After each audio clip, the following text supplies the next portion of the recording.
പലപ്പോഴും നമ്മുടെ സമൂഹത്തിൽ ഈ പറയുന്ന കഞ്ചാവ്, MDMA, അതുപോലെ മയക്കുമരുന്നൊക്കെ ഉപയോഗിക്കുന്ന ആളുകളെ നമ്മളെപ്പോഴും കുറ്റപ്പെടുത്താറുള്ളൂ.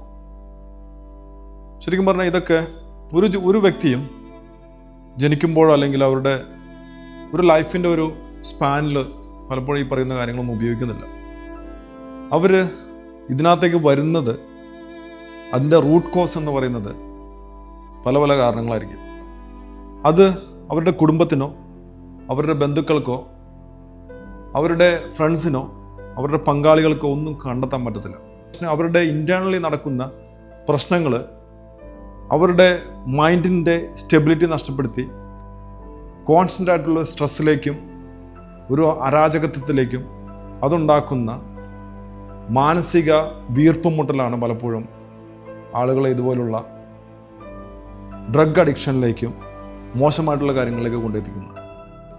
സമൂഹം പറയുമ്പോൾ ആ ചെറുക്കൻ പഴച്ചു അല്ലെങ്കിൽ ആ പെണ്ണ് പഴച്ചു പോയി എന്നുള്ള ഒരു പിഴ എന്നുള്ള വാക്ക് ഉപയോഗിക്കുമെങ്കിലും ശരിക്കും പറഞ്ഞു കഴിഞ്ഞാൽ ശരിക്കും അവരെവിടെയാണ് പിഴച്ചതെന്ന് ഒരു വ്യക്തിയും അന്വേഷിക്കുന്നില്ല.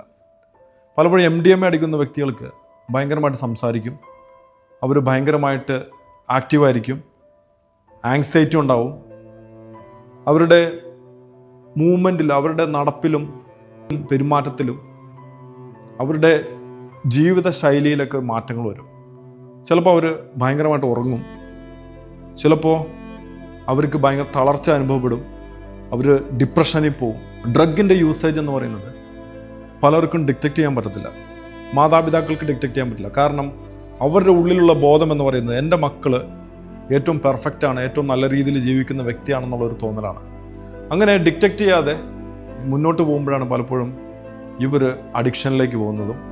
അങ്ങനെ അഡിക്ഷൻ ആയിക്കഴിഞ്ഞാൽ ആ പറയുന്ന സ്വഭാവ വൈകല്യങ്ങളെ നമുക്ക് ശ്രദ്ധിക്കാൻ പറ്റാതെ വന്നു കഴിഞ്ഞാൽ അവർ വീണ്ടും ഈ പറയുന്ന പ്രശ്നങ്ങളിലേക്ക് കൂടുതൽ പോവുകയും പലപ്പോഴും ഇങ്ങനെയുള്ള കച്ചവടങ്ങളിലേക്കും ഡ്രഗ് കടത്തുന്ന പരിപാടികളിലേക്കും നമ്മുടെ ഏറ്റവും ക്ലോസസ്റ്റ് ആയിട്ടുള്ള വ്യക്തികളുടെ ശ്രദ്ധക്കുറവ് മൂലം എക്സൈസും പോലീസൊക്കെ നമ്മുടെ വീട്ടിൽ വന്ന് മുട്ടുമ്പോഴായിരിക്കും നമ്മൾ ഇതിനെക്കുറിച്ച് തിരിച്ചറിയുന്നത്.